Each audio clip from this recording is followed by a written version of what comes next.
Het is een spannende dag voor Roelof Bouwmeester. Want na 9 races in 5 dagen staat hij op het derde plak. In de beslissende medaillerace had hij 9 punten voorsprong op de nummer 4, de Kroaat Vujar Nižević. En nog neer zielde Roelof Bouwmeester in een wereldbeker naar het podium, maar die kans is nou wel heel groot. Zelfs als Roelof laatste worden zoer, blijft de Kroaat minstens 1 punt achter hem. Uit zijn bij een valse start. In dat geval kunnen de strafpunten Roelof nog naar het 4e plak weer omzetten. Het is dus zaak om cool te blijven en om net in de stress te rijden.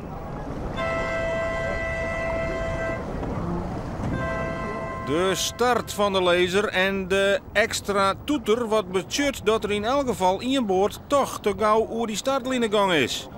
En waar is dat dan? Ik lees er op die startlijn en ik had toch een beetje twijfel. En ik begin wat angstig, dus ik begon echt let, waarschijnlijk als allerlaatste. En dan komt toch die vlaggeling dat er geïnterpreteerd is en krijg je toch een beetje die twijfel van, oh nee, kut, ben ik dat nou? En eigenlijk, om eerlijk te zijn, had ik dat de hele wedstrijd een beetje in de holle half. Ja.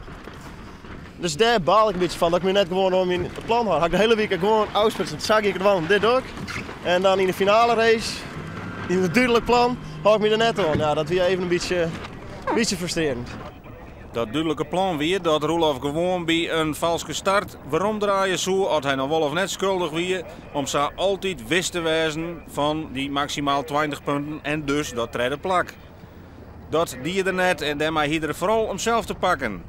Ja, wat oerbloed is toch Ziele. Want Ziele dat had er dingen die een week met hele knappe resultaten. Van de 9 races zit er maar eerst zo'n keer in de top 10. We hebben de eerste prijs op de eerste dag de beste uitzitter weer. Hij zielt dus een hele stabiele week onder tafelsjoch van zijn coach Jaap Zielhuis. En dat levert hem hier in de medal race een 8e plak op, maar overal zijn eerste podiumplak. Roelof Bouwmeester wint brons. En daarmee ook zijn eerste Olympische nominatie. Het mooiste was een foutje, maar ik ging net voor het in paniek zitten, net voor de stress in. Dus wat dat betreft, nee, het is gewoon echt een goede week geweest. Ja. Nou had dus als sporter een stap maken. Ja. Dat was ik wat te zeggen. Ja, en precies op tijd, hè? En precies op tijd, ik nog. Nou goed, we binnen er net natuurlijk en morgen gaat het gewoon weer naar bed te winnen. Maar je had wel een soort motivatie om met verder te gaan, mag ik zeggen. Ja, dat is wel cool. In de finklasse zielt Pieter-Jan Posma voor hen van Ter Kappelen.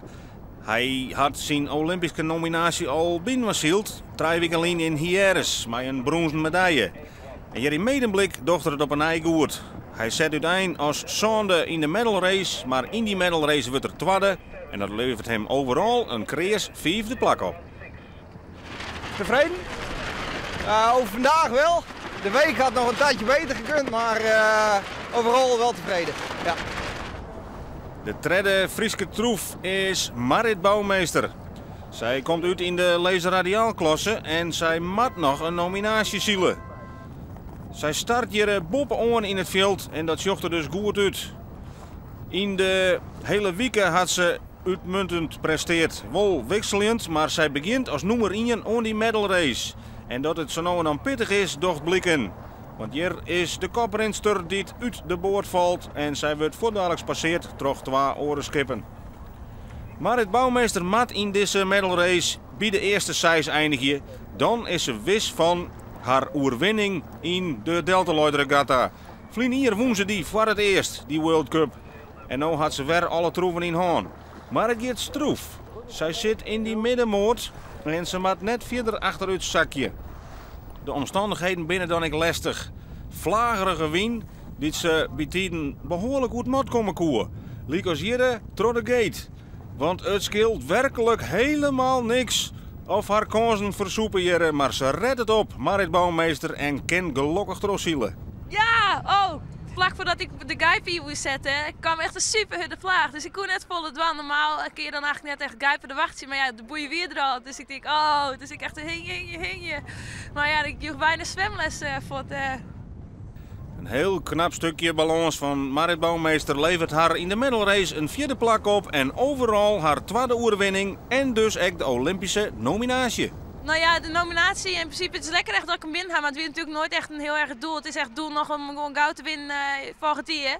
Maar het is lekker dat ik hem sowieso binnen heb. En ja, volgende week hebben we zilver gold op de Olympische wedstrijd in Weymouth, dus daar is het tijd om te knallen eigenlijk. Marit Bouwmeester, Pieter-Jan Posma en Roelof Bouwmeester draaien nominaties. Ja, het is echt super cool dat Roelof echt met de eerste nominatie van. En bij de mannen het niveau loopt echt eigenlijk nog wel een stukje hoger dan bij de vrouwen. Ja, het is echt super tof dat hij eerst die nominatie helpt. Ja, wat soort wat wij zijn, dan dat ik jij naar hen mocht. Mooi Situaan. Ja, zeker weten, daar geven we voor.